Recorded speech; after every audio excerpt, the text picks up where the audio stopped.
was actually take two. Just had the weirdest thing happen. And I a reading that I read just disappeared. So I'm gonna try again one more time. um, all right. So we're gonna go for another reader question this week. I think it is really interesting to address the stuff that you all are feeling and experiencing in your life. So we're gonna go at it again. And this week's about unsolicited advice. So I posted a post on Facebook looking for blog ideas, and the readers wrote in. A grandparent wrote in with a question or a suggestion, and I just thought that was really interesting and different. So I figured it would be the next thing I talked about. So Denise wrote in regards to being a grandparent. When and how to give advice. Sometimes I want to give advice, but don't, so that they can formulate their own choices afterward. Their own choices, and afterwards they say, "Why didn't you tell us what you thought?" Other times, I give my advice and they don't want to hear it. I think there is valuable wisdom that today seems old fashioned because of information on the internet. In the same vein, I think technology has dulled down our natural instincts. I would agree with that. I am not against looking up information on Google. I do it all the time. It's just that there are things that were done by grandmas, my grandma, that seem to have been lost. So that was Denise's comment. And I just love this topic, Denise. I love it mostly because it triggers me and it triggers me to look at my own demons. And I have been known to be a queen of unsolicited advice. Problem solving is like my favorite thing in the world. So it's really hard for me to not offer advice when I want to or when I think of things. Um, so that this was really interesting to me. So the thing I find personally most tricky about unsolicited advice is the golden rule. So we're taught to do unto others as you would have them do unto you. Well, here's what's tricky. I love advice. I love all advice. I love all suggestions. I love all ideas that are not my own, as long as they're presented in a non-condescending tone or in a way that's loving. So I can either fight the urge to suggest, or and I could do that because some people don't like it, or I can do unto others, in which in my case would be to offer the advice. So I vote that more of us become doers than sitters. What's the worst that can happen, right? They don't take your advice. Who cares? That's the thing. When I offer solutions or problem solve things and people don't take my advice, I really don't care. I just feel like at least I offered it. Because what if it was the exact thing that someone needed to free them from chains of fear or confusion or stuckness? Wouldn't you rather take a chance on freedom? I would. So that's where my passion for problem solving and advice giving, suggesting comes in. So here are some of my thoughts around unsolicited advice.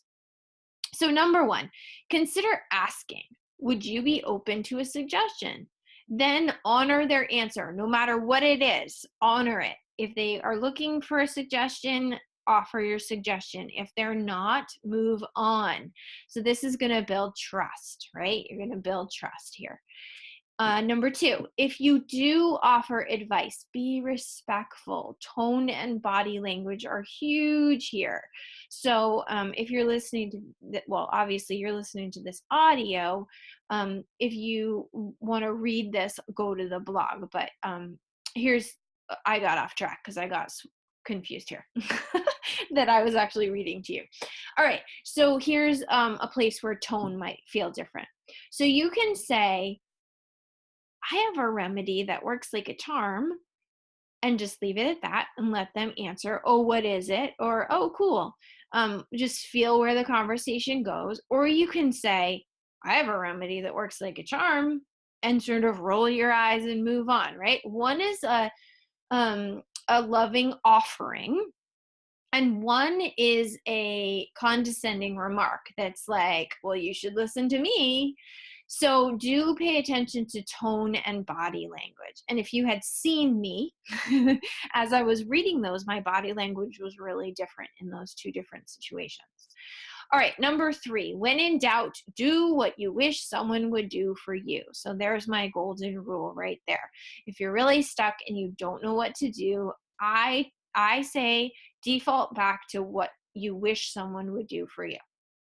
Number four, make sure your motive is in service and not coming from your ego. So I'm going to explain here what that difference would be. Maybe you decide to offer advice, right? Make sure that is advice is being given in service and not coming from you wanting to prove that you know what to do. And let's say you don't offer advice. Make sure that's in service to them learning on their own or whatever the situation might be, and not coming from a place of ego, which would be, I'm going to let them figure it out by themselves. So that make sure service is really at the heart of any human relationship and communication. All right. And number five, if you offer advice, let it go after that. So whether they take your advice or not, avoid I told you so's. Definitely avoid them. You can even give them credit upon reflection. So say they thank you for the advice. You can say, I only mentioned it. You get all the credit for implementing it. Give them some ownership of having made a good decision. That can be really powerful. So I hope some of those ideas are helpful. This thing we're doing called life is a lot of trial and error over and over and over again. And more often than not, our errors outweigh our wins. They just do. It's how it works. So a lot of times we're just practicing, and then we win. So accept that and keep shining your light no matter what. Choose to keep shining. And for those of you who are model junkies like I am, let's dig just a little deeper. The model is a Brooke Castillo process that I learned and use religiously. And then I add a little Amanda Kingsley twist because I believe so powerfully in the why. So this situation here is grandparent advice, and I'm just going to come up with a thought that might be Denise's for the purpose of this post.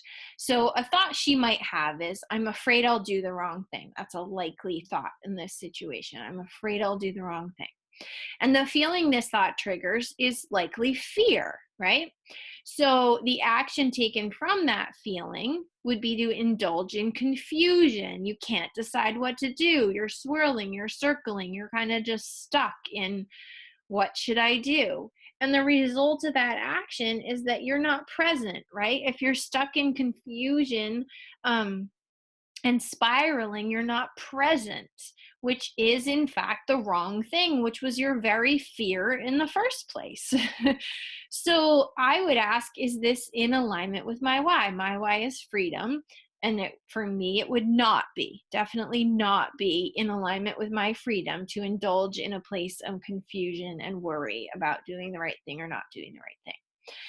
So then we can apply the model for realignment. And here we have the same situation, grandparent advice. And our new thought about the same situation can be, I will do unto others respectfully and humbly.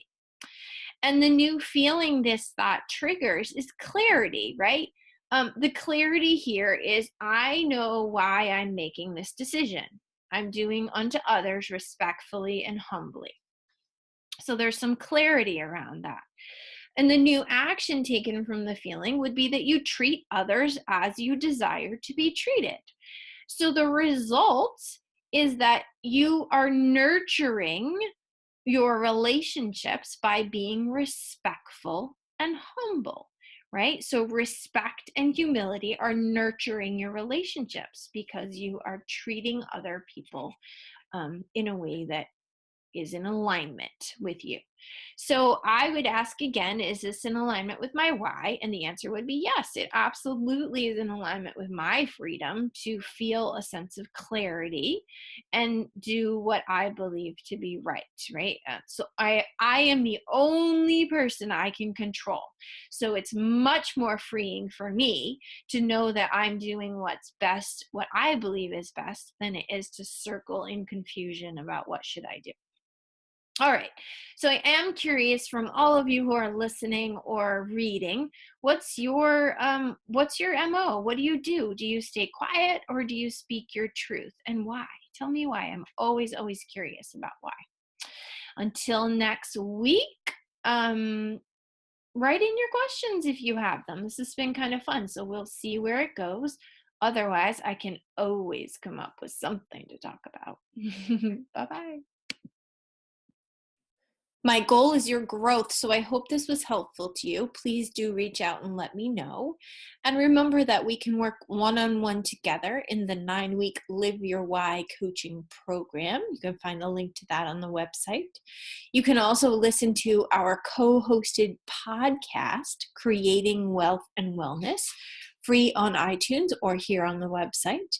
And if you're interested in building residual income, check out the Join Our Networking Family link. Until next time, keep doing that thought work. I believe in you.